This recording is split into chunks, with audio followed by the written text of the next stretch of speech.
Here from the Brave Homeschooling Mama. Welcome back to my channel. If you're a new viewer, I just want to say welcome. I'm so happy that you're here. I am a homeschooling mama too. I have a 7th grader and a soon-to-be kindergartner, and I love to make homeschooling videos to encourage and motivate homeschooling families that are going through this amazing journey of homeschooling. So today I want to talk to you all about, I'm going to talk to you a little bit about The Brave Learner, the new book from Julie Bogart, and I want to talk a little bit about one of the things that she talks about in the book. So kind of a little book study with you all. I enjoyed this book so much. I am about to start reading it again to get some motivation and encouragement for the end of the school year. So if you haven't gotten this book, make sure you get it. Even if you're not a homeschool parent, even if you don't do Brave Writer, it's a lot. It's a Brave Learner, finding everyday magic in homeschool learning and life. So Julie Bogart talks about enchantment and having an enchanted education, and I want to read to you. I highlighted some things of what she says enchantment is, and then I'm going to talk. There's 4 forces of enchantment, and I'm going to talk about one of them and what kind of things that you can do to bring that force of enchantment into your homeschool. So Julie, what is enchantment? I'm going to read it straight from the book because of course she says it best. So enchantment is one of the things that she says. Enchantment is about ease, not striving. Enchanted education and living are all about small surprise of happy, scattered, littered, peppered through our garden variety days. In education, when we create space for enchantment, we put ourselves on a moving sidewalk of happy. To me, to Julie Bogart, an enchantment life is living in my ordinary circumstances with heightened awareness, being on the lookout for a surprise of happy. So I see this as finding little moments in your life where you can make things like she would say, heighten the awareness. It's not about everything being happy and roses every single day, because no, it's not gonna be like that. Our home is not heaven, but it's just scattering things through our home, not just our homeschool, through our home, to bring that surprise, that enchantment into our home, into our homeschool, to bring a little bit of happiness. Okay, homeschool is hard and parenting is hard, and sometimes you have to bring those little things into your home to spark that joy. And not all, it's not going to happen all the time, but once in a while you do something that sparks joy, sparks enchantment, and it's going to make for better days, for better homeschooling, better home life. And Julie talks, I'm just going to talk about one of them, about 4 forces of enchantment. Okay, so there are 4 forces that Julie talks about. There are forces of surprise, the force of mystery, the force of risk, and a force of adventure. So today I'm going to talk to you all about the force of surprise, and what Julie says, what it is and what you can do in your home. Simple things that you can do to bring that force of enchantment as surprise. Okay, surprise, that's what it is. It's just surprising, bringing surprising things into your home, getting out of your comfort zone, doing things that you are not used to doing. One of the things that Julie says in here, it says, help your kids not to take you for granted. If you show up in a surprising way, break your character. One day, say there's no math for the day. If that's something that your kids struggle with, let's not do math. That's something that's an everyday thing that you do. Okay, bring things into your home.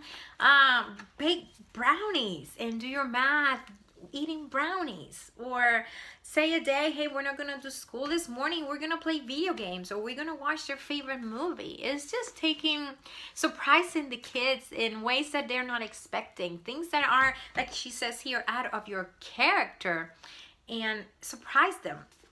One of the things that, clear the coffee table, and sometimes these things might come if you have kids that are like mine, I try to do this a couple of times, and sometimes it didn't come out the way I wanted to right away. Like, you will leave something for your kids at night, buy a new board game or buy a new video game or some art supplies, and then leave them on the coffee table. I made a mistake the other day. I bought something. I bought some games and I left them out, and my daughter asked, "What is this?"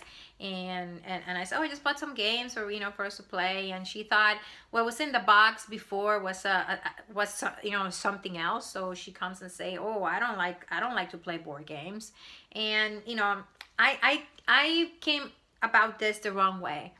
I should have just left them out. Say, "Oh, I just got some games, for us to play," and then open the game and maybe start looking at it myself, or play with my little one who loves to play board games, and see if she will join me. So I went about the wrong way, but then she played the game and she enjoyed the game. So things like that. Sometimes I will buy, some art supplies, some new pencils, and just leave them on the coffee table or wherever you have. If I don't have a coffee table, but in the dining room table, and just have them surprise the kids with that. Some of the things. This is my second year doing this. For the beginning of the school year, I just pick a couple things and leave them a little gift and make them first day of school special. And we've done that for the last 2 years. Like this past year, we had Cinnabons, which we never eat for breakfast. We went on nature walk. I had this little gift for the kids, and it's just something different, making the beginning of the school year special. So that's one of the things, surprise of happy, that you can start implementing into your homeschool. Some other things, it's just treating. One of the things that Julie says is to treat your education as a celebration. That this is something important, and make something's a celebration. And bringing all this surprise of happy, like I say, it doesn't have to be every single day. It doesn't have to be every single week. Just things that once in a while you buy a board game and you leave them out. Or once in a while you buy some art supplies and you leave them out for them. Just to bring that element of surprise once in a while. Change things up, especially when things are not going so well in your homeschool. Try that. You are dragging, your kids don't like school, it's just you guys are having a hard time. Go to the store, find something that they like. If they like video games, or they, or just something like, what, today we are not doing school, we are going to go to see a movie. That's a surprise of happy. Just like, I know how much you don't like math, so today we're not doing it. Let's just skip it. Let's watch movies all morning.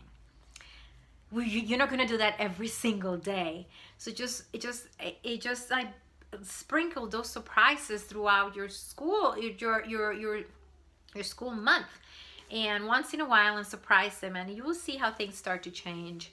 My homeschool is not perfect, like I just shared. When I tried an element of surprise the other day, kind of came back and bit me in the butt. But but things happen, and it's not like that all the time. Sometimes are hard, but just keep trying and keep bringing those elements of surprise to your kids, and things might change, and bringing that a little bit of enchantment. It's not going to be happy all the time, please know that. And Julie says that in the book, it's not going to be like that all the time. You don't expect everything to be roses every single day, but just sprinkle those things to make an enchantment homeschool. So thank you. This is what what's the element of surprise is, and I just wanted to share that with you. But if you want to learn more about it, if you want to read more about the elements of it, about the forces of enchantment and all the wonderful things that Julie has to say, this book is just amazing. The Brave Learner by Julie Bogart. Make sure you get it. Like I said, even if you don't do Brave Writer, even if you're not a homeschool parent, there's so many things in here, yes, that are about homeschooling. But you can take this into your home. You can have an enchanted home, and if you know you don't homeschool. And there's so many things in here. A lot of talks about homeschooling, but a lot of these things you can take even if your kids go to, a regular school.